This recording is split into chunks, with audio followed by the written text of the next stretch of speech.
ഞങ്ങളിവിടെ മാൽമോയിൽ തന്നെയുള്ള Adolf torque എന്ന് പറയുന്ന ഒരു സ്ഥലത്ത് വന്നിരിക്കുക കേട്ടോ. ഇവിടെ ഒരു 5 ദിവസത്തെ ഫുഡ് ഫെസ്റ്റിവൽ നടക്കുന്നുണ്ട്.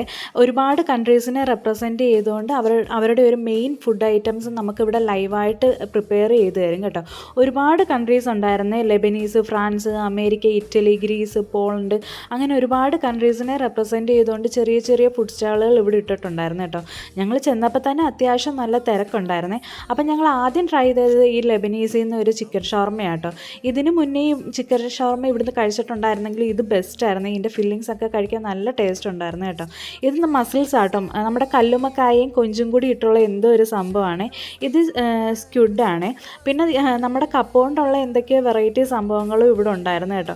പിന്നെ അത് മാത്രമല്ലായിരുന്നു, ഈ മുതലയുടെയും ഓസ്ട്രിച്ചിൻ്റെയും കങ്കാരുവിൻ്റെയും ഒക്കെ മീറ്റ് കിട്ടുന്ന ഒരു ഷോപ്പ് ഉണ്ടായിരുന്നേ. അതൊന്നും പക്ഷെ ഞങ്ങൾ മേടിച്ചില്ല. പക്ഷെ ഭയങ്കര മണമായിരുന്നു കേട്ടോ ഈ ഷോപ്പിൻ്റെ ഫ്രണ്ടിൽ പോയി നിന്നപ്പം. പിന്നെ നമ്മുടെ ഇന്ത്യയെ റെപ്രസെൻറ്റ് ചെയ്തുകൊണ്ട് ഇൻഡോ പേഷ്യൻ എന്ന് പറഞ്ഞിട്ട് ഒരു ചെറിയ സ്റ്റാൾ ഉണ്ടായിരുന്നു ഇവിടെ. പക്ഷെ പ്രത്യേകിച്ചൊന്നും ഇല്ലായിരുന്നു, ചിക്കൻ കബാബോ അങ്ങനെ എന്തോ മാത്രമേ ഉണ്ടായിരുന്നുള്ളൂ കേട്ടോ. ഈ കാണുന്നത് പ്രോൺസ് ആണ്. കണ്ടാൽ നമ്മുടെ പുഴു പോലെ ഇരിക്കുമെങ്കിലും ഇത് കൊഞ്ചാട്ടോ. പിന്നെ ഈ കണ്ടപ്പോൾ ഞാൻ വിചാരിച്ചു നമ്മുടെ ഫ്രൂട്ട്സ് എല്ലാം കൂടി ഇട്ടുള്ള എന്തോ അച്ചാറാണെന്ന്. പക്ഷേ അല്ല കേട്ടോ, ചിക്കൻ്റെ എന്തോ ഒരു സംഭവമാണ്. ഞങ്ങളപ്പോൾ ആ കടയിൽ നിന്ന് ഈ മസിൽസിൻ്റെ ഒരു സംഭവം പിന്നെ ഈ കൊഞ്ചും മേടിച്ചിട്ടുണ്ടായിരുന്നു കേട്ടോ. കൊഞ്ച് ശരിക്കും കഴിക്കാനൊരു രസമൊന്നും ഉണ്ടായിരുന്നില്ല. എനിക്കെന്തോ കഴിച്ചപ്പോൾ ഇല്ല, മാവ് കുഴച്ചത് എന്തോ കഴിച്ച പോലെ കേട്ടോ തോന്നി. പക്ഷേ ഈ കൽമക്കായ കഴിക്കാൻ നല്ല ടേസ്റ്റ് ഉണ്ടായിരുന്നേ. ആ ഒരു ക്രീമി ടെക്സ്ചറൊക്കെ കഴിക്കാനായിട്ട് നല്ല ടേസ്റ്റ് ഉണ്ടായിരുന്നു കേട്ടോ. പിന്നെ ഞാൻ ഇതുവരെയും കഴിച്ചിട്ടില്ലാത്തതുകൊണ്ട് ഈ ന്യൂട്ടെല്ല ക്രീപ്സ് ഒന്ന് ട്രൈ ചെയ്ത് നോക്കാമെന്ന് വിചാരിച്ച്. വബിൾസൊക്കെ കഴിച്ചിട്ടുണ്ട്, പക്ഷേ ഈ പ്രത്യേകിച്ചൊന്നും ഇല്ല കേട്ടോ. നമ്മുടെ പാൻ കേക്കിനകത്ത് ന്യൂട്ടെല്ല ഇട്ടാൽ എങ്ങനെ ഇരിക്കും അതേപോലെ എനിക്ക് തോന്നിയോളൂ.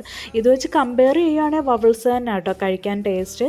പിന്നെ ഇവിടെ ചെറിയൊരു ടുലിപ്സ് ഗാർഡനൊക്കെ അവർ സെറ്റ് ചെയ്തിട്ടുണ്ടായിരുന്നു കേട്ടോ. നല്ല ഭംഗിയുണ്ടായിരുന്നു നേരിട്ട് കാണാനായിട്ട്.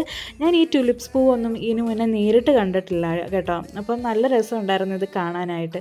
പിന്നെ ഞങ്ങൾ തിരിച്ച് വരാറായപ്പോഴത്തേക്ക് അത്യാവശ്യം നല്ല ക്രൗഡഡ് ആയിട്ടുണ്ടായിരുന്നു കേട്ടോ.